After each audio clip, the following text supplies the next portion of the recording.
respected dignitaries on the dais, Honorable Shri Nand Kumar ji, जो अपना पूरा जीवन राष्ट्र सेवा में उसी प्रकार समर्पित कर रहे हैं जैसे यह दीप जल रहा है। हम लोग बचपन से गीत सुनते थे, हम केशव के अनुयायी हैं, हमने तो बढ़ना सीखा है, अंधकार में बंधु भटकते, पंथ बिना व्याकुल दुख सहते, पथ दर्शक दीपक बने तिल तिल, हमने तो जलना सीखा है। Honorable Shri Nani Gopal Mohanty ji, who and his entire family has dedicated to the cause of entire Northeast region and their authority in that, and Shri Hemant Kumar ji, who is a registrar of this university, and all the respected brothers and sisters present in this hall. First of all, I feel elated when we come to this land on which the first ray of sun falls on our great country India. जो सूर्य की पहली किरण का जो क्षेत्र है north east पूर्वोत्तर का यह क्षेत्र, वहां पर आकर एक अलग प्रकार के आनंद की अनुभूति होती है. And it is not only that physically, first the ray of sun starts from here.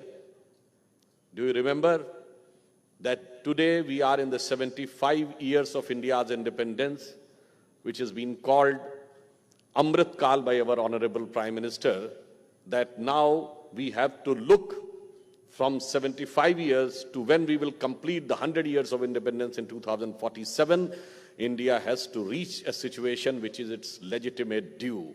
Means, सोने की चिड़िया भी होंगे और जगत गुरु भी होंगे.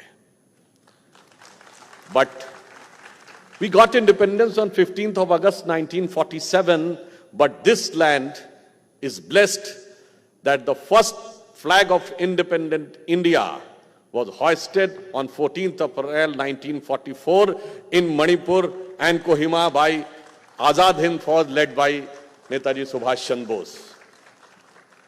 And moreover, as Nand Kumar ji was saying, decolonization of minds requires, because if we talk about the first independent government of the country, then definitely a reference of the exile government led by Netaji Subhash Chandra Bose, which was formed in 1943, in October 1943, should have the mention, because that was the first independent government of India. Subsequently, we formed the government in 1947. And with due respect to everybody, I do not want to demean anybody, but the government was not formed on 15th of August 47. It was formed on 2nd of September 1946 under the Cabinet Mission Plan. And the swearing in was done by Lord Mountbatten. And showing allegiance to whom? To British Crown. Most of the people have somehow slipped up this fact, that the British Parliament has decided that India will get independent not on 15th of August 47. The due date was 30th of June 1948. They have preponed it. That's a different story, why they preponed it. And you must be remembering that even after 47, Mountbatten remained the Viceroy of India till 30th of June 1948. Why?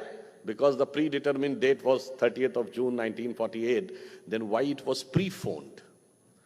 On this 75th year of independence, we must know the fact that one of the prominent reasons was, after the Second World War, when the trial of soldiers of Indian National Army, Azad Hind Fauj, was going in Delhi, then the then British Commander-in-Chief, his name was Claude McKinley.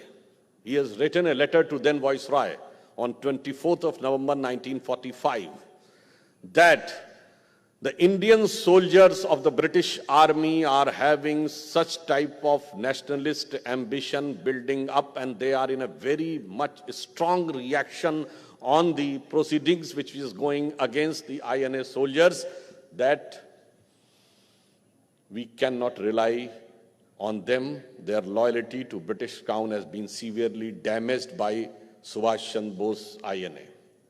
He has written on 24th of November 1945, and in January 1946, the Cabinet Mission Plan was approved.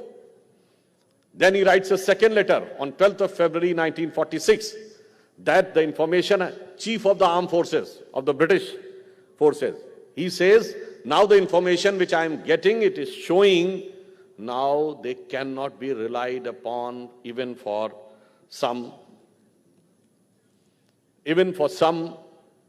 few days. हम चंद दिनों के लिए भी उन पर यकीन नहीं कर सकते हैं. और फिर एक गोपनीय केबल भेजा गया to all the British officers कि वो अपनी फैमिली को as early as possible Bombay और कराची पहुंचाएं, बट गुपचुप तरीके से, so that in case of any eventuality उनका इवैक्यूएशन तेजी के साथ हो सके. 12 फरवरी को लेटर लिखते हैं और 18 फरवरी को इंडियन नेवी में एक अपराइजिंग होती है.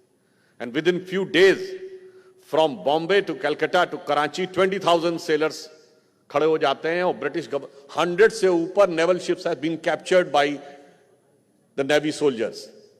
और ब्रिटिश गवर्नमेंट कंट्रोल नहीं कर पाती है. Then they ask the support of Congress rulers leaders.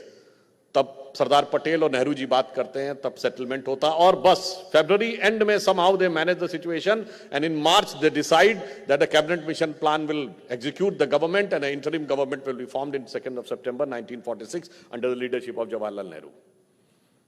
तो अब आप समझ सकते हैं कि आजादी में किसका कितना बड़ा योगदान है. सबका योगदान है, पर अफसोस कि 75th ईयर ऑफ इंडिपेंडेंस में भी हमें कम से कम अब यह समझना होगा.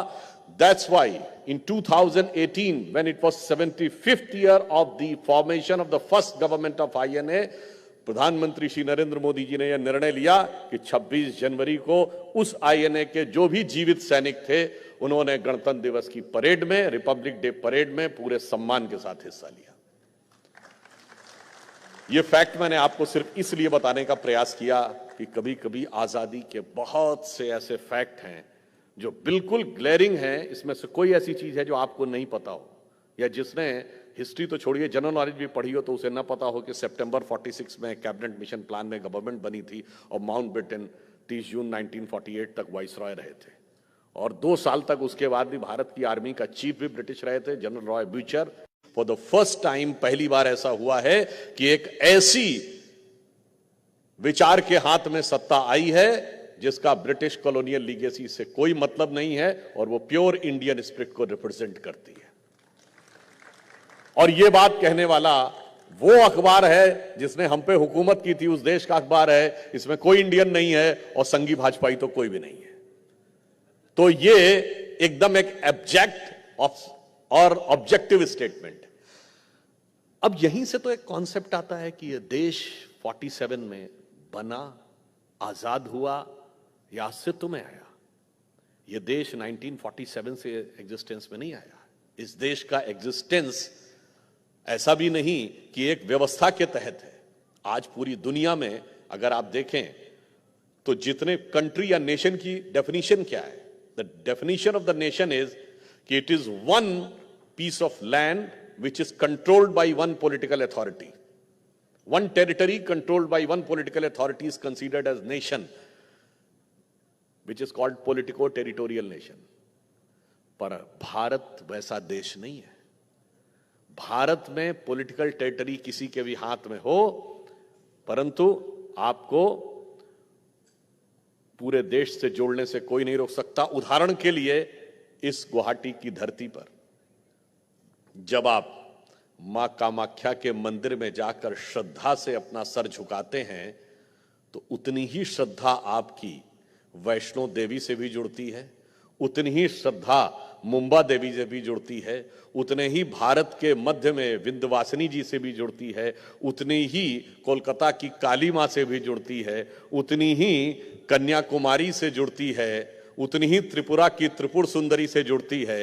और इतना ही नहीं, उतना ही ढाका की ढाकेश्वरी से भी जुड़ती है और बलूचिस्तान पाकिस्तान में हिंगलाज माता के साथ भी जुड़ जाती है. That's how you get connected with the entire landscape of the nation, irrespective of कि वो किस political territory के अंडर में। यही है राष्ट्र का मूल तत्व, यही है वो जो आपको इंस्पायर करता है, और यही वो भाव था जो इस धरती से उत्पन्न हुए दिव्य पुरुष श्रीमंत शंकर देव जी ने अपनी भिन्न भिन्न रचनाओं के माध्यम से, चाहे वह काव्य लिखे हों या नाट्य लिखे हों, सब में उन्होंने उसका वर्णन किया। यदि उन्होंने राम विजय का उल्लेख किया, कुरुक्षेत्र का उल्लेख किया, नाट्य के रूप में राम विजय का उल्लेख किया, तो उन्होंने काव्य के रूप में कुरुक्षेत्र विजय का उल्लेख किया, भगवान कृष्ण के बारे में भी बात कही, और फिर उन्होंने एक प्रकार से निराकार भक्ति की भी बात कही। तो एक भिन्न भिन्न आयाम इस देश को कैसे जोड़ते हैं। और ये मैं एक एग्जाम्पल भी आपको बताना चाहता हूं, ये मैं एक बार पहले भी बता चुका हूं। जिस दिन प्रधानमंत्री जी ने 15 अगस्त 2016 को, देखिए नेशनलिज्म कैसे जोड़ता है, उन्होंने बलूचिस्तान का इशू उठाया था फ्रॉम द रेड फोर्ट। उस दिन शाम को मैं एक टीवी चैनल पर डिबेट में था, और वॉशिंगटन डीसी से एक बलूच नेता अहमद मुस्सी खान was sitting, और पाकिस्तान की तरफ से जनरल शफकत शहीद थे। Then the Baluch representative have started saying कि भाई in this entire region, means region around Pakistan, there are all the countries which are having one identity and one culture। उनका कहना था इसमें पूरे में एक, हर देश की एक संस्कृति है, एक इतिहास है।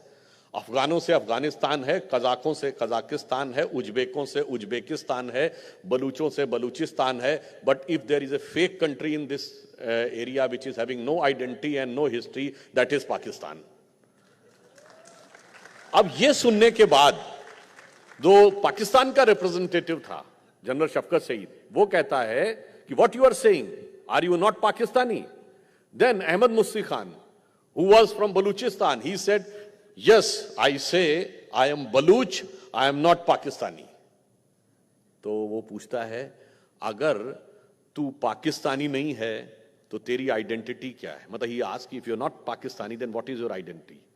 You know what the Baluch leader said?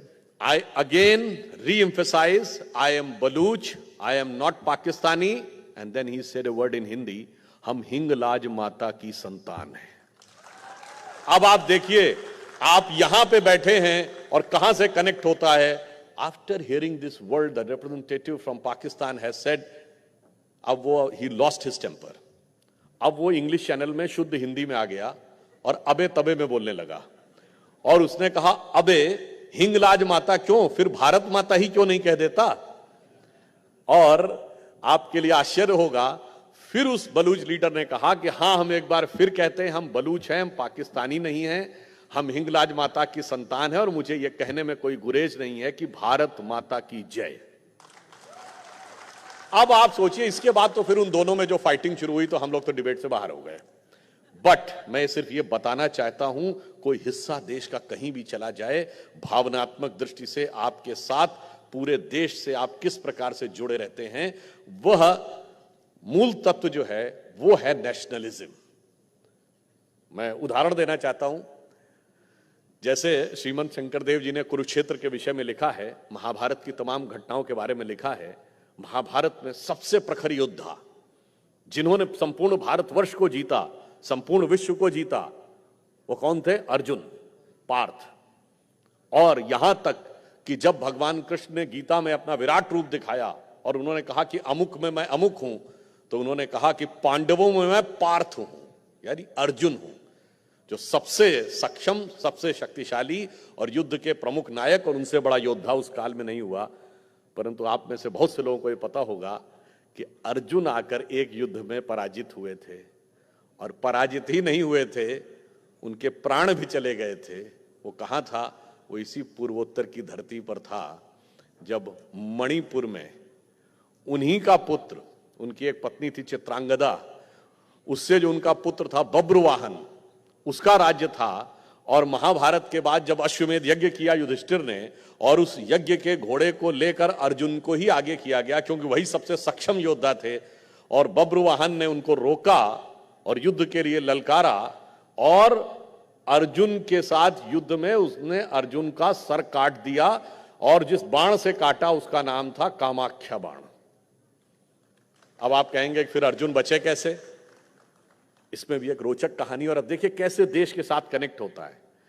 जब पितामह भीष्म की मृत्यु हुई तो शिखंडी की आड़ लेकर अर्जुन ने तीर चलाया था, तो जो पितामह भीष्म के भाई थे वसु, उन्होंने श्राप दिया कि अर्जुन को स्वर्ग नहीं प्राप्त होगा, चूंकि भीष्म के साथ पूर्णतः धर्म का पालन नहीं हुआ युद्ध में, इसलिए इनको सदगति नहीं प्राप्त होगी। तो अर्जुन की एक और पत्नी थी उलूपी, जो नाग राजाओं की कन्या थी, उसे पता चल गया, तो वो भीष्म की मां यानी मां गंगा के पास गई और उसने कहा कि अर्जुन के लिए किसी भी प्रकार से निवारण होना चाहिए।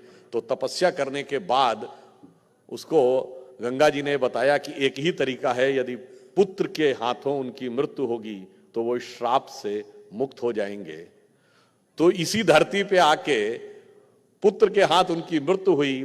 फिर वही नाग राजाओं की कन्या उलूपी ने अपने पास एक चमत्कारिक मणि थी जो उनके हृदय पे रखकर उसको पुनः जीवित कर दिया। आप कल्पना करिए कहां पे कुरुक्षेत्र है, कहां कृष्ण की नगरी द्वारका है और कहां पर मणिपुर है। पूरा देश किस प्रकार से जुड़ा रहता है? वही जो अभी नंद कुमार जी ने कहा, लोक बियॉन्ड फोक, जिसको आप फोक स्टोरीज कहते हैं।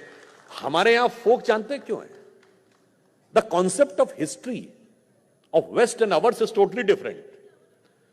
वेस्ट कहता है कि the branch of knowledge is history, is that branch of knowledge which can depict you at exact time exactly what happened in the past. तो आज आदमी कहता है कि then how does it affects today? If Julius Caesar invaded England in 40 BC, now whether he invaded in 40 BC or 60 BC, how does it matters today? हमारे यहां कहते हैं इतिहास की परिभाषा ये नहीं है।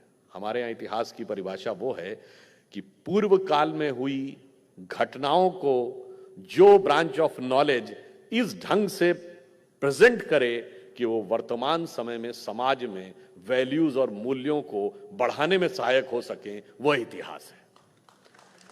इसीलिए हमारे यहां रामलीला का महत्व है, कृष्ण लीला का महत्व है। कृष्ण किस समय उत्पन्न हुए वो भी लिखा है, बाकायदा नक्षत्रों तक लिखा है। राम कब उत्पन्न हुए इसका उतना महत्व नहीं है कि किस समय उत्पन्न हुए, उन्होंने क्या किया और आज हम उसके साथ कैसे जी सकते हैं, इस चीज का अधिक महत्व है। ये हमारा राष्ट्र और समाज की एक सोच है। अब मैं यहां एक और बात भी बताना चाहता हूं। मैं एक घटना बताना चाहता हूं। जैसे आपने देखा नॉर्थ ईस्ट का जो क्षेत्र है, प्रधानमंत्री जी ने इसके साथ एक अलग प्रकार का लगाव रखा है। 8 साल में लगभग 50 बार वो इस पूर्वोत्तर के क्षेत्र में आए। मैं चुनौती से कहता हूं, स्वतंत्रता के इन 75 वर्षों में कोई प्रधानमंत्री ऐसा नहीं रहा होगा जिसने 50 बार इस क्षेत्र की दौरा किया हो। और फिर आपने देखा कि जो पिलर्स ऑफ कनेक्टिविटी हैं, फिर वो चाहें रोड हो, रेल हो, एयर कनेक्टिविटी हो, पावर कनेक्टिविटी हो, टेलीकॉम कनेक्टिविटी हो, ये 5 तो थे ही। इनलैंड वाटरवेज कनेक्टिविटी के लिए भी उन्होंने एक नई अवधारणा दी।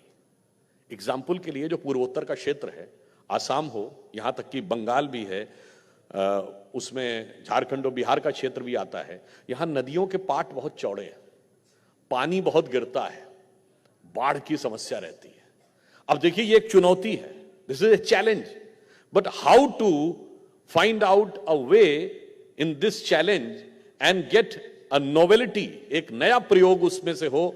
तो उन्होंने कहा ठीक है, अगर बहुत बाढ़ आती है, नदियों के पाट चौड़े हैं, तो क्यों ना उसके अंदर ड्रेजिंग करके उनको और गहरा करके इनलैंड वाटरवेज कम्युनिकेशन, जल मार्ग से परिवहन की व्यवस्था की जाए।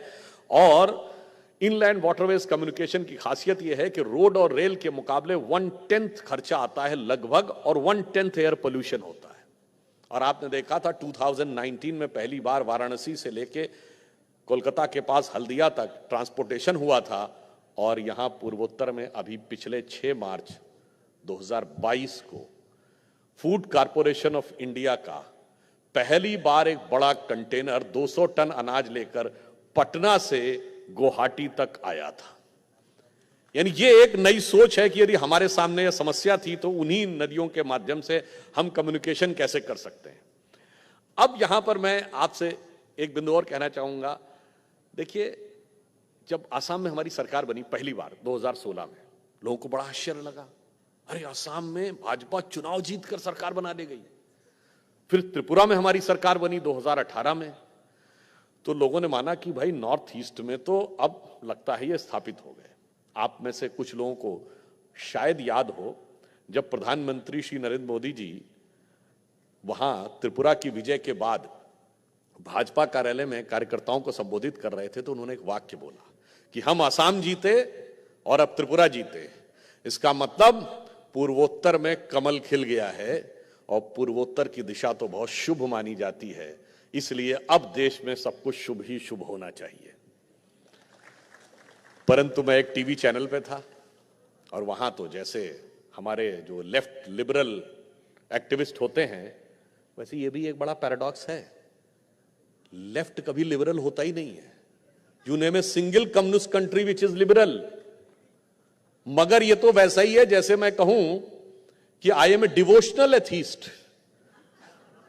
मैं एक मतलब नास्तिक भक्त हूं, ईश्वर भक्त हूं, ये वैसा ही कहना है जैसा लेफ्ट लिबरल। अब लेफ्ट लिबरल ने कहा कि भाई प्रधानमंत्री जी ने ये कैसे बोल दिया कि पूर्वोत्तर की दिशा बड़ी शुभ होती है, और पूर्वोत्तर की दिशा जैसा कि नंद कुमार जी कह रहे थे, ईशान कोण कहते हैं हमारे यहां पूर्वोत्तर को। क्या ये तो वास्तुशास्त्र में माना जाता है कि पूर्वोत्तर की दिशा सबसे अच्छी है, तो ये तो एक प्रकार का अंधविश्वास है। प्रधानमंत्री जी को ने एक प्रकार से अंधविश्वास का प्रतिपादन किया जब उन्होंने कहा कि पूर्वोत्तर की दिशा बहुत शुभ होती है। तो मैंने कहा कि प्रधानमंत्री जी जहां तक सोच रहे हैं, आप सोच नहीं पा रहे हैं। पूर्वोत्तर की दिशा शुभ होती है ये हमारे यहां ऐसे नहीं कहा गया है। आप सभी यहां प्रबुद्ध लोग बैठे हैं यूनिवर्सिटी में, ये बताइए अर्थ की मैग्नेटिक फील्ड कहां से चलती है? North to south. अर्थ की magnetic field north to south चलती है, और सन की मैग्नेटिक फील्ड अर्थ को किस डायरेक्शन से आके क्रॉस करती है? From east to west. तो दोनों एनर्जीज का सबसे ज्यादा सुपर इंपोजिशन किस डायरेक्शन में होगा? नॉर्थ ईस्ट में। The super imposition of the magnetic wave of earth and the magnetic wave of sun that conjoins, that the maximum intensity will be in northeast। इसलिए पूर्वोत्तर की दिशा शुभ होती है। इसीलिए देवताओं की आत्मा जिसमें निवास करती है वह हिमालय हमारे पूर्वोत्तर में ही है। और यह बात सिर्फ फिलॉसफिकल या साइंटिफिक नहीं है। आप यूं समझिए कि यहीं से शक्ति जागृत होती है। शक्ति के केंद्र मां कामाख्या का केंद्र यहां पर है। आप में से कभी किसी ने ध्यान दिया, जैसे मैंने तो बताया कि मां कामाख्या के भिन्न भिन्न स्वरूप देश के भिन्न भिन्न स्थानों में, कामाख्या शब्द का क्या अर्थ है और उसका क्या गहरा गहन रहस्य और धार्मिक अर्थ है? देखिए, काम शब्द जानते हैं कहां से आया है? कामना, डिजायर, इच्छा। सबसे पहले ऋग्वेद में इसका उल्लेख आता है कि जिस समय when the universe would have been created, आप कल्पना करिए, there are two things, a conscious and the material, जिसे कहते हैं सत और असत। सत का मतलब होता है which is perpetual, constant, never changing, absolute, और असत का अर्थ होता है which is changing, which can change, which can destroy, which can vanish। अब उनका कहना है कि ये सबसे पहले काम शब्द कहां आया है? वेदों में एक श्लोक है, कामस्तदग्रे समवर्तताधि तमसो रेता मनसो रेता प्रथमम यदासीत सतो बंधुम असत निर्विंदन हृदय प्रतीक्षा कवयो मनीषा। इसका अर्थ हुआ, अब उत्पत्ति हुई काम की, कामना की, जो मन का अव्यक्त बीज है। जैसा अभी नंद कुमार जी का, मन का कोई इंग्लिश में सिनोनिम नहीं है। माइंड इज नॉट मन। मन का अव्यक्त बीज है, which is a non manifestation basic subtle cause of मन, जो सत और असत के बीच का कनेक्टिंग पॉइंट है। और उसे ही हृदय में धारण करके ईश्वर रूपी कवि ने संसार रूपी कविता की रचना की। The God has created the beautiful poetry like this universe. वहां से शुरू होता, अर्थात संपूर्ण संसार का अस्तित्व जहां से शुरू होता है वह कामना है। और आपके भी जीवन के जो भी बात, आप कोई कार्य सोचिए, any work you have done in your life, from where it has started, first when you have thought about this and the desire emerge in your mind that I have to do this। तो इसलिए मां कामाख्या का अर्थ प्रकृति के उस सबसे पहले तत्व और सबसे पहली शक्ति से है जिसके द्वारा इस संसार की रचना होती है।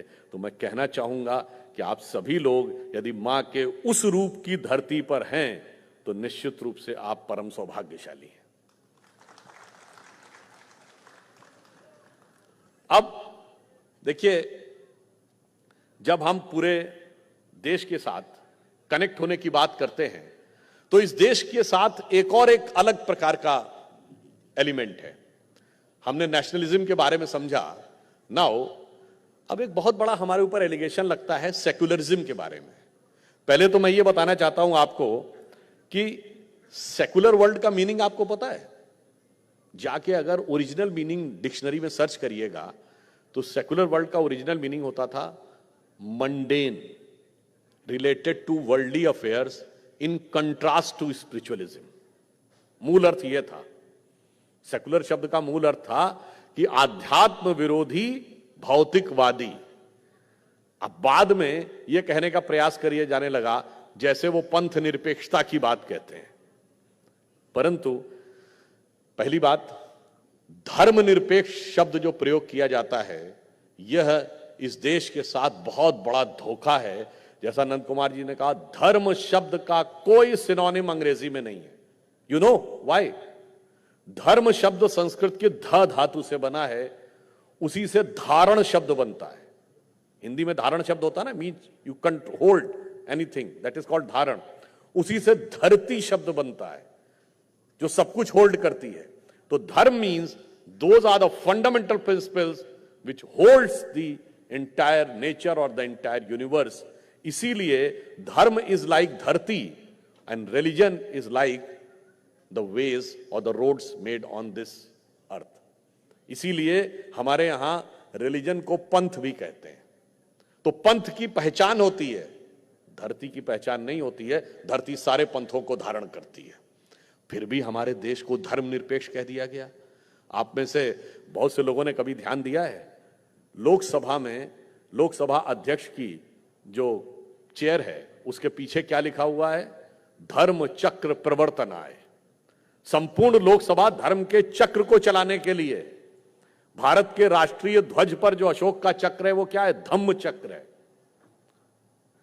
यानी वो भी धर्म का प्रतीक है। और सुप्रीम कोर्ट ऑफ इंडिया के एम्बलम पे क्या लिखा है? यतो धर्मस ततो जयः। जब सब तरफ धर्म है तो हम धर्म से निरपेक्ष कैसे हो सकते हैं? यह देश कभी धर्म निरपेक्ष नहीं हो सकता। यह धर्म प्राण देश है, यह देश पंथ निरपेक्ष है। Means it is neutral to your way of worship. और हम कितने पंथ निरपेक्ष हैं इसका सबसे बड़ा उदाहरण है, if I ask you name a single country on this planet earth in which all the religions of the world are there, वो सिर्फ भारत है। ज़ोरोस्ट्रियंस और पारसी आज दुनिया में कहीं नहीं पाए जाते, सिर्फ भारत में पाए जाते हैं। और अपनी मातृभूमि ईरान से समाप्त हो गए, भारत में है। और भारत में है ही नहीं, पूरे क्षमता प्रतिभा के साथ है। ये बताइए, कोविड वैक्सीन बनाई थी तो कोविशील्ड बनाने वाली कंपनी के जो ओनर थे कौन थे? आधार पूनावाला, पारसी। दो बड़ी बड़ी एयरलाइंस हैं, सबसे देश के पहले बड़े उद्योगपति जीआरडी टाटा, पारसी। पहला nuclear scientist Homi Bhabha, Parsi. First field marshal Sam Manekshaw, Parsi. इतना सम्मान, इतनी छोटी सी कम्युनिटी जो भारत के पॉपुलेशन का 0.1%। दूसरा उदाहरण देना चाहता हूं, जब इजराइल बना तो यहूदियों के ऊपर पूरी दुनिया में किस प्रकार के अत्याचार हुए उसके ऊपर कंपाइलेशन हुआ ज्यूज की हिस्ट्री को लेकर। और कहा गया दुनिया के सारे देशों के ज्यूज अपनी अपनी आप बीती लिखें कि उनके साथ क्या क्या परसिक्यूशन हुआ। और सिर्फ भारत एक देश था जहां के यहूदियों ने लिखा कि forget about persecution, we never faced any discrimination on being Jews.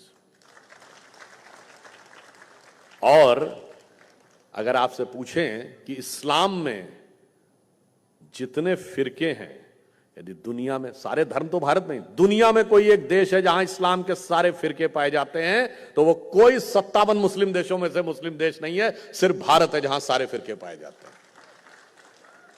और इतना ही नहीं, मैं पुरानी बात नहीं कर रहा, अभी रिसेंट कोट कर रहा हूं, एक बहुत बड़े पत्रकार हुए मार्क टेली।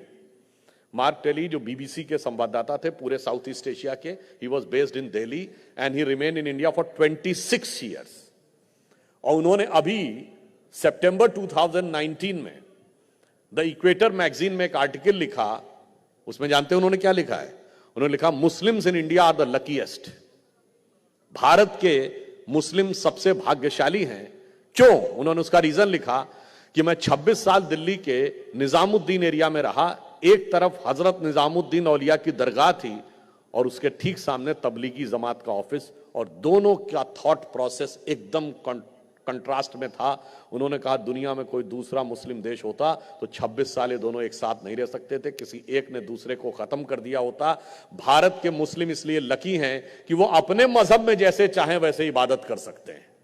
25 साल पहले 50 साल पहले कहां के थे हम? जहां सिचुएटेड हैं, हम जहां विराजमान हैं, वहीं हमारी एथेंटिसिटी के लिए वो पर्याप्त है कि हम यहां पर हैं, हमसे कागज नहीं मांगे जाने चाहिए। यही स्टैंड था ना, ये था सेकुलरिज्म। और आपको याद हो श्री राम जन्मभूमि का जो केस चल रहा था, आपको पता है उसमें one of the respondent was Shri Ram Lalla Virajman. उसमें एक मुद्दई खुद श्री राम लला विराजमान थे, वो अपना मुकदमा खुद लड़ रहे थे, और वही लोग जो कागज अपने लिए दिखाने को तैयार नहीं थे, कह रहे थे कि नहीं, रामलला जहां विराजमान है वो कागज पे तय होगा, और कागज भी अभी का नहीं, 500 साल पुराना भी कागज दिखाना पड़ेगा, अरबी फारसी वाला कागज भी दिखाना पड़ेगा, अंग्रेजी वाला कागज भी दिखाना पड़ेगा। ये था सेकुलरिज्म। और अगर कहा जाए कि सारे कागज हैं फिर भी वहां पर राम मंदिर बनना चाहिए, नहीं तो वो नहीं बनना चाहिए, ये क्या है? ये है कम्युनलिज्म। तो आप देखिए कितना विचित्र तर्क है। जो लोग हाथ उठा उठा कर यह बात कहते थे कि भगवान राम के संदर्भ में तो 500 साल पुराने कागज सारे चाहिए और हमारे खुद के संदर्भ में एक भी कागज नहीं चाहिए, तो इसे देखकर तो मुझे वो पुराने गीत की पंक्ति याद आती थी कि रामचंद्र कह गए सिया से, ऐसा कलयुग आएगा कि रामलला तो कागज देंगे, बाकी कोई ना दिखाएगा। अब इतना ही नहीं, यहीं पर उसी सीए को लेकर जब तरुण गोगोई जी की सरकार ने अप्रैल 2014 में प्राइम मिनिस्टर मनमोहन सिंह जी को लेटर लिखा है, उन्होंने बहुत क्लियर कट लिखा था उसमें वर्ड कि सिर्फ हिंदू बौद्ध। इतना ही नहीं, कम्युनिस्ट पार्टी ने केरल में अपने अधिवेशन में प्रस्ताव पारित किया था। यानी जो आपने किया, मनमोहन सिंह जी इसी असम से सांसद थे, उन्होंने जब विपक्ष में थे तब लाल कृष्ण आडवाणी जी जो होम मिनिस्टर थे, उनसे जो रिक्वेस्ट करते हुए सदन में बोला, वो वही बोला एग्जैक्टली। और जब वहां पे बात करें साहब, ये कम्युनलिज्म हो गया। तो ये जो कम्युनल सेकुलर की जो परिभाषा है, इस परिभाषा ने इस राष्ट्र के साथ बहुत बड़ा अहित किया। अब अंतर देखिए, डॉक्टर मनमोहन सिंह जी ने क्या कहा? उन्होंने कहा कि Muslim should have first right over the national resources of India. और जब मोदी जी की सरकार आई तो हमने क्या कहा कि मुद्रा योजना में जो छोटा लोन देना है ना, हर बैंक की हर शाखा को कम से कम एक SC ST और एक महिला को लोन अवश्य देना पड़ेगा। और मुद्रा लोन लेने वाले 32 करोड़ लोगों में 50% से अधिक महिलाएं। तो हमारी सोच क्या है कि फर्स्ट राइट किसका है? जो सबसे कमजोर है, जो फाइनेंशियल स्टेटस में सबसे पीछे खड़ा है, उनका कहना है कि फर्स्ट रोल किसका है? एक पर्टिकुलर कम्युनिटी का है। यह सोच का अंतर कम्युनलिज्म है। मैं इस पे एक अपना पर्सनल एक्सपीरियंस बताता हूं। मैं 2010 की बात है, 2008 की बात है, मैं यूएस गया था ACYPL प्रोग्राम में, American Council for Young Political Leaders programme में। तो वहां पे एक बहुत बड़ा थिंक टैंक है, तो उसकी जो चीफ थी लेडी, उन्होंने हम लोग से कहा कि भाई you are considered as a right wing Hindu fundamentalist party. तब मैंने उनको कोट करके बताया, मैंने कहा कि प्राइम मिनिस्टर ने ये बोला और हम इसको अपोज करते हैं कि Muslim should have first right over the national resources of India, then we become communal. Then I reminded him when IMDT Act was quashed in 2006, supreme court ने क्वेश किया, और जब हमने कहा कि वो इंप्लीमेंट होना चाहिए, we were considered as communal. If UPA government के बहुत से ऐसे कैबिनेट मिनिस्टर थे जिन्होंने कहा कि all infiltrators should be given citizenship, then I said when we oppose we become communal. तो उनको ये पता ही नहीं था। फिर during the course of discussion उन्होंने अपने सेक्रेटरी से कहा कि इसको चेक करो, और जब तक हम लोगों की मीटिंग खत्म हुई, सौभाग्य से उनके सेक्रेटरी ने कहा यस मैडम, जो बात कह रहे हैं ये सही है। अब बताइए कैसा प्रोजेक्शन वहां पे किया हुआ है और वास्तविकता कितनी है। फिर हमने कहा, जहां तक हमारी बात है, मैंने कहा वी आर द पार्टी। जब हम पहली बार पावर में आए 98 से 2004, तब इंडिया आईटी की सुपर पावर बना। तब तक मोदी जी की सरकार तो नहीं आई थी। फिर हमने कहा ये बताइए, सबसे पहले ईमेल यूज करने वाली पार्टी कौन बनी? हम। सबसे पहले वेबसाइट बनाने वाली पार्टी हम थे। न्यूक्लियर एक्सप्लोजन करने वाली पार्टी हम थे। अब अगर आप मोदी जी का एरा देख लें तो सबसे डिजिटल इंडिया लाने वाली पार्टी हम। कम्युनिकेशन में याद करिए, चुनाव प्रचार के दौरान audio bridge, 3D holographic projection, ये हमने शुरू किया। जनधन जैम योजना, आधार एंड मोबाइल, ये हमने शुरू की। डायरेक्ट बेनिफिट ट्रांसफर हमने शुरू किया।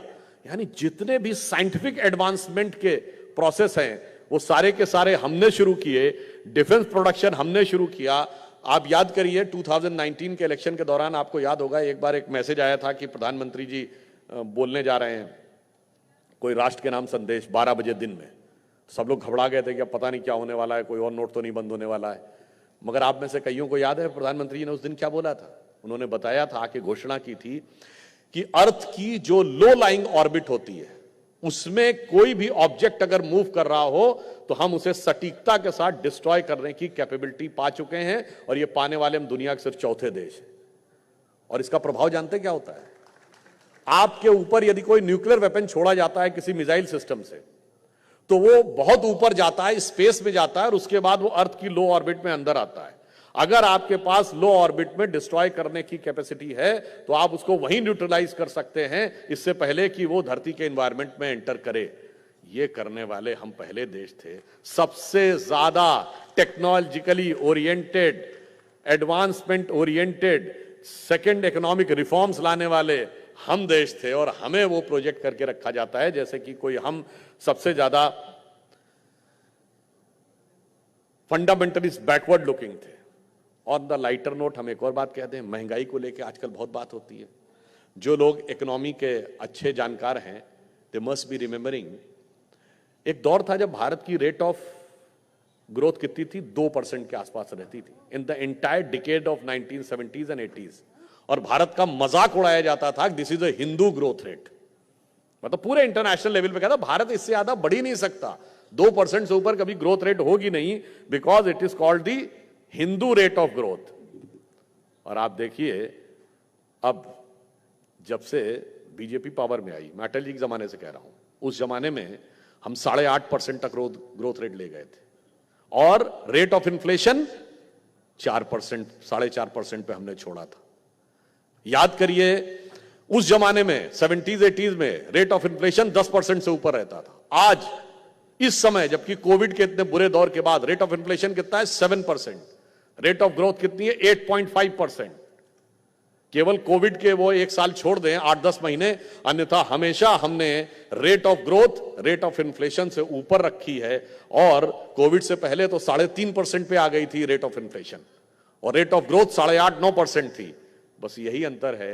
जो लोग ये कहते हैं उन्हें हिंदू समझ में आता, हिंदुत्व समझ में नहीं आता है, तो उन्हें मैं समझा देना चाहता हूं, जब तक सिर्फ हिंदू समझने वालों की हिंदू ग्रोथ रेट थी तो हमेशा ग्रोथ रेट से कहीं ऊपर रेट ऑफ इन्फ्लेशन रहती थी।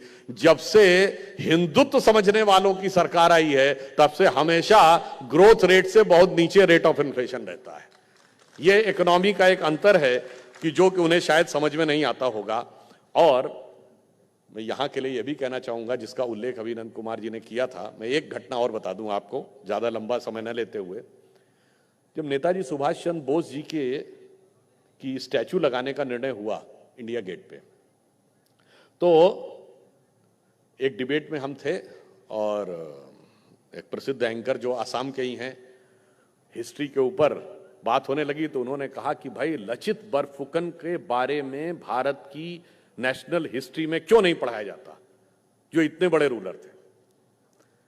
और तो जानते हैं, एक जो अब जो लेफ्ट लिबरल, जो मैंने कहा ना एक कॉन्ट्रडिक्टरी जो सेंटेंस है, तो उसकी जो प्रतिनिधि महिला बैठी थी, उन्होंने कहा नहीं नहीं, we do not derecognize, we accept Lachit Borphukan's and Ahom King's history because this is a part of the regional history of India. Chola empire की बात, this is a part of the regional history of India. तो मैंने उनसे कहा कि आप लोगों के इतिहास में बैटल ऑफ सराय घाट सन 1672 में मुगलों को जिस ढंग से हराने में सफलता हासिल की, और वो समय जानते हैं क्यों महत्वपूर्ण है? आपको पता है मुगल वर्ड अंग्रेजी में भी है, अंग्रेजी में मुगल वर्ड है ना, उसका मतलब क्या होता? बड़ा, ग्रैंड, शानदार। तो उस समय चूंकि जो मुगल एम्पायर था, that was the richest empire in the world, not in India, most powerful empire in the world, और वो अपनी पीक पे था औरंगजेब के जमाने में 1657 से 1707, और यही वो दौर है जब वर्ल्ड की सबसे पावरफुल आर्मी को डिफीट किया और उसे इस क्षेत्र में घुसने नहीं दिया। और वो क्या है? Regional history. गंगा के मैदान के आगे नहीं बढ़ पाई, ब्रह्मपुत्र के और बराक वैली के मैदान में आ नहीं पाए, जिस शक्ति ने रोक दिया वो रीजनल हिस्ट्री है, जिसके बारे में एक बहुत बड़े मुस्लिम सूफी फकीर हुए हैं जिनका नाम है हजरत वलीउल्लाह।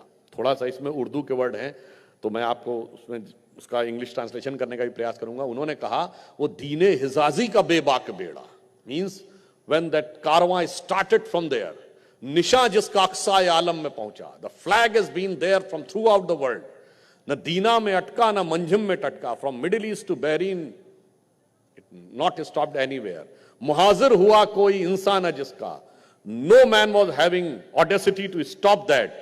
फिर आगे कहता है किए पे सिपर जिसने सातों समंदर, who has crossed all the 7 Nations of the world, वो डूबा दहाने में गंगा के आकर, and that journey stopped after the bank of Ganga. तो मैंने कहा जिसने इतना बड़ा रोक दिया वो है regional history of Assam. Chola राजाओं को पढ़िए जिनका की इंपैक्ट इंडोनेशिया, बाली, मलेशिया तक दिखाई पड़ता है, that is the regional history of Tamil Nadu. Bappa Rawal ने अरब आक्रमणकारियों को टर्की तक खदेड़ दिया था, that is the regional history of Rajasthan. Chhatrapati Shivaji is a regional history of Maharashtra. आप में से शायद कुछ ने सुना हो कश्मीर के राजा ललितादित्य मुक्तापीठ के बारे में, जिन्होंने बहुत बड़ा सेंट्रल एशिया, तिब्बत का इलाका जीता, और कहा जाता है कि उनका राज कैस्पियन सी तक था। That is regional history of Kashmir. And you know what is the national history of India? Delhi सल्तनत। दिल्ली सल्तनत के बाद मुगल एम्पायर में एक आखिरी एम्पायर था जिसका नाम था शाह आलम। शाह आलम एक उर्दू का वर्ड है, इसका मतलब होता है the emperor of the entire world. और उसकी हैसियत जानते कितनी थी? दिल्ली में लाल किले का नाम तो सुना होगा, और पालम का भी नाम सुना है ना, जहां एयरपोर्ट है। उसके बारे में कहावत थी, सल्तनते शाह आलम दे लाल किले ते Palam. And this was the national history of India. तो डीकोलोनाइजेशन ऑफ द माइंड की जब हमें बात करनी है तो हमें इन चीजों को भी समझना होगा। कितना गौरवशाली हमारा इतिहास है, उस सबको रीजनल कह के, और रीजनल कहने के दो और बातें रहती हैं, सिर्फ इतना नहीं कि उसको डीमीन करना है, उसको नेशनल स्टीम से अलग करना है, आपस में एक दूसरे से लड़ाने की बात कहनी है। एक पॉइंट और आप लोगों के ध्यान में डाल दूं जिसके विषय में अभी बोला भी गया, लैंग्वेज। बहुत सी आजकल आपने देखा ऐसी कई घटनाएं हुई। एक झारखंड में घटना हुई जिसमें एक बच्ची के ऊपर पेट्रोल छिड़क के आग लगा दी, तो कहीं किसी को झूठा नाम बताकर वो किया, किसी को हत्या करके मारने की धमकी दी। तो ये जानते हैं कहां से आता है? कभी कभी हम एक फ्रेज सुनते हैं, everything is fair in love and war, सुना है ना? पर ये तो इंग्लिश में है। इफ इट इज आस्क्ड कि इसका हिंदी ट्रांसलेशन क्या है, तो कहा जाता है जंग और इश्क में सब कुछ जायज है। न जंग हिंदी का शब्द है किसी भारतीय भाषा का, न इश्क किसी भारतीय भाषा का शब्द है, न जायज किसी भारतीय भाषा का शब्द। आई चैलेंज किसी भारतीय भाषा में, संस्कृत में, हिंदी में, चाहे आपकी असमिया हो, तमिल हो, कन्नड़ हो, पंजाबी हो, कोई हो, गुजराती, मराठी में कोई ऐसा कहावत है कि युद्ध और प्रेम में सब कुछ उचित अनुचित है? नहीं है, क्योंकि ऐसा होता ही नहीं हमारे यहां। हमारे यहां युद्ध का एक धर्म है और प्रेम का एक त्याग है। कई बार आप जब लैंग्वेज में चले जाते हैं, अगर everything is fair in love and war, तो फिर आतंकवाद भी जायज है और फिर पेट्रोल छिड़कना भी जायज है। इस ढंग का विचार कई बार भाषा धीरे धीरे हमारे दिमाग में भर देती है और हमें समझ में नहीं आता है।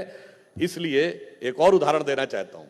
अक्सर आप लोग संस्कृत में जब पूजा पाठ करते हैं तो विष्णु सहस्त्र नाम का नाम सुना होगा, ललिता सहस्त्र नाम सुना होगा, हनुमत सहस्त्र नाम सुना होगा, यानी 1000 वर्ड। मैं चैलेंज करके पूछता हूं, दुनिया में एक लैंग्वेज बताइए जिसमें एक वर्ड के 1000 पर्यायवाची हो और उसमें से एक भी दूसरी भाषा से ना लिया गया हो। इतनी समृद्ध भाषा है हमारी, भाषाओं में इतनी समृद्धि, मगर उसके बावजूद कॉलोनियली क्या बता रही, ये सब भाषाएं बेकार थी, इन भाषाओं में कुछ भी खास नहीं था। इसलिए भाषा के तत्व को भी समझिए। और फाइनली एक और बात कहता हूं, since I am in university, तो आई वुड लाइक टू से सब कुछ हमारा प्राचीन काल में नहीं है, मॉडर्न साइंस में मैं पूछना चाहता हूं। Sir C V Raman got the Nobel prize for physics, तो हम सब ने यही पढ़ा है ना कि he was the first Indian scientist to get the Nobel prize of physics, यही पढ़ा है ना? But it is truth? No, it's half truth. He was not just the first Indian, he was the first non-European, first non-white to get Nobel Prize in any branch of fundamental science. Markovnikov ने wireless का signal भेजा था, जेसी बोस ने तो पहले बना लिया था। चांस की बात है हम पेटेंट नहीं कर पाए। एडिसन ने इलेक्ट्रिसिटी बनाई थी, जगदीश चंद्र बोस ने भी तो उसी समय में बना ली थी, हम पेटेंट नहीं कर पाए। अगर राइट ब्रदर्स ने जहाज बनाया 1904 और 5 में, तो 1895 में डॉक्टर शिवकर बापूजी तलपदे ने बाकायदा चौपाटी बीच के ऊपर उड़ा के दिखाया था, उस समय उसको माना गया जादू टोना है। बाकी बात छोड़िए, ये बताइए जीन्स, जेनेटिक इंजीनियरिंग का नाम सुना है? सबसे पहले जीन का जो स्ट्रक्चर बना, डबल हेलिक्स स्ट्रक्चर, उसको किसने बनाया? Watson and Crick. और उनके साथ एसोसिएटेड इंडियन साइंटिस्ट कौन था जिसको नोबेल प्राइज मिला? हरगोविंद खुराना। तो जीन्स में भी हम हैं। अब आप ये आइए, आज कंप्यूटर टेक्नोलॉजी की बात करते हैं, तो ये बताइए माइक्रोसॉफ्ट का चीफ आज कौन है? इंडियन, सत्य नडेला। गूगल का चीफ सुंदर पिचाई। पेप्सी की चीफ इंदिरा नोई। ये बताइए मास्टर कार्ड का चीफ इंडियन रह चुका है अजय बंगा। ये सिटी बैंक के चीफ इंडियन रह चुके हैं। इसी में मैंने मजाक में पहली बार बोला था, एक बार पाकिस्तान वाले से बहस हो रही थी तो हमने कहा था हमारे यहाँ इन के चीफ हैं, और आपके यहाँ कौन है? आपके यहाँ लश्कर तैयबा का चीफ है, जैश ए मोहम्मद का चीफ है, अलकायदा का चीफ है। 75 साल में हम कहां से कहां पहुंचे। और फाइनली एक और बात बताता हूं, 21वीं सेंचुरी की सबसे बड़ी साइंटिफिक खोज अब तक क्या हुई है?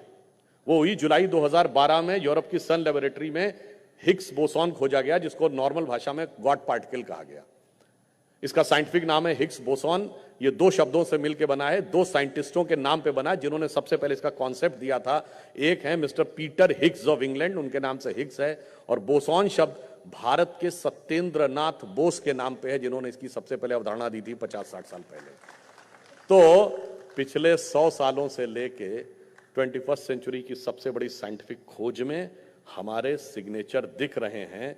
यूथ को क्या करना है? अब आप इमर्जिंग टेक्नोलॉजी की तरफ आगे बढ़िए, रिसर्च में जाइए, composite material, nano technology, space technology, genetic engineering, इन सारी चीजों में रिसर्च करिए, तब जाके आप आगे उस दिशा में पहुंच पाएंगे जो प्रधानमंत्री जी ने कहा है कि अमृतकाल समाप्त होते होते भारत को उस अवस्था में पहुंचाना है।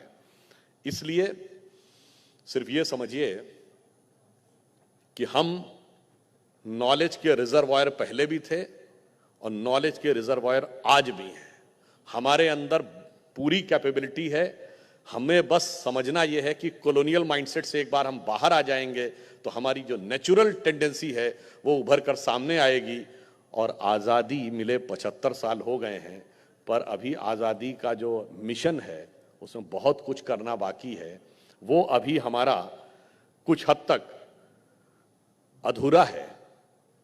इसलिए मैं ये पंक्ति कहकर विषय को समाप्त करने का प्रयास करता हूं, जो अटल जी ने कहा था कि वह दिन दूर नहीं जब भारत का गौरव पुनः लौटाएंगे और गिलगित कहां है, पीओके में, गिलगित से गारो पर्वत तक आजादी पर्व मनाएंगे। गारो पर्वत इधर है, पूरा देश एक होकर। उन्होंने कहा था 15 अगस्त का दिन कहता आजादी अभी अधूरी है, सपने सच होने बाकी हैं, रावी की शपथ न पूरी है। रावी के तट के ऊपर 1930 में संकल्प लिया गया था पूर्ण स्वराज्य का। तो 15 अगस्त का दिन कहता आजादी अभी अधूरी है, सपने सच होने बाकी हैं, रावी की शपथ न पूरी है। तो सपनों को सच साबित करने को कमर कसें, बलिदान करें, जो पाया उसमें खो न जाएं, जो खोया उसका ध्यान करें। और finally, we are the youngest nation on earth, ये भी हाफ ट्रूथ है। We are the youngest nation and the oldest civilisation. ये दुनिया में किसी दूसरे देश के पास नहीं है, इसलिए हमारा एक गौरवशाली भूतकाल है और बहुत ही स्वर्णिम भविष्य हमारी प्रतीक्षा कर रहा है। यदि हमें ज्ञान में भी उच्चतर स्तर पे पहुंचना है और समृद्धि में भी उच्चतर स्तर पे पहुंचना है, तो हमें क्या करना है? मां लक्ष्मी की भी कृपा चाहिए और मां सरस्वती की भी कृपा चाहिए। पर मां सरस्वती भी कमल पे विराजती हैं और मां लक्ष्मी भी कमल पे विराजती हैं। तो इसलिए जितना हम इसका ध्यान रखेंगे, तो ये आप तय मानिए कि नियति ने आप भविष्य तय कर दिया है। एक बिंदु कह दूं जाते जाते, क्योंकि युवा पीढ़ी है और 21st सेंचुरी की बात होती है। ये बताइए, 1 जनवरी 1901 को इस देश में जब सूरज उगा तो इस पूरे देश में किसकी सरकार थी? अंग्रेज की। 1 जनवरी 1951 को किसकी सरकार थी पूरे देश में? कांग्रेस की। और 1 जनवरी सन 2001 को जब 21वीं सदी के पहले सूरज की पहली किरण इस धरती पर पड़ी, तो इस देश में किसकी सरकार थी? अटल जी के नेतृत्व में भारतीय जनता पार्टी की। और 2001 में ही मोदी जी का पदार्पण हुआ था राजनीति में। अगला दशक आते आते 2010 के दशक में स्पष्ट बहुमत की भाजपा की सरकार थी। इसका अर्थ क्या हुआ? 19वीं सदी अंग्रेज की थी, 20वीं सदी कांग्रेस की थी और 21वीं सदी भारतीय जनता पार्टी की है। तो मैं फिर ये कहते हुए कि बस ईशान कोण से शुरू करिए, सब शुभता के साथ हम विश्व में उठकर खड़े होंगे, किसी को दबाने के लिए नहीं, किसी को झुकाने के लिए नहीं, विश्व को प्रेरणा देने के लिए। इसलिए हम सुपर पावर बनने के लिए नहीं आए हैं, हम इकोनॉमिक सुपर पावर बनने के लिए नहीं खड़े हो रहे हैं, हम जगत गुरु बनने के लिए खड़े हो रहे हैं। Because the power dominates and Guru motivates. So India is all set to rise on the global scenario in this 25 years which are coming, to motivate the world, not to dominate the world. और एक पंक्ति हिंदुत्व पे ना बोले तो लगता बात पूरी नहीं हुई, तो एक पंक्ति और कह दूं। अटल जी की बड़ी प्रसिद्ध कविता है, हिंदू तन मन हिंदू जीवन, रग रग हिंदू मेरा परिचय। उसके अंतिम छंद में हमारी सारी फिलॉसफी आ जाती है कि अगर हम शक्तिशाली होंगे, जो होना तय है, और संपूर्ण विश्व में आगे बढ़ेंगे, तो हम दुनिया को क्या देंगे? उन्होंने कहा, होकर स्वतंत्र मैंने कब चाहा, मैं कर लूं जग को गुलाम, मैंने तो सदा सिखाया है करना अपने मन को गुलाम। गोपाल राम के नामों पर कब मैंने अत्याचार किया, कब दुनिया को हिंदू करने घर घर में नरसंहार किया? कोई बतलाए काबुल में जाकर कितनी मस्जिद तोड़ी, भूभाग नहीं शत शत मानव के हृदय जीतने का निश्चय, हिंदू तन मन हिंदू जीवन, रग रग हिंदू मेरा परिचय। धन्यवाद।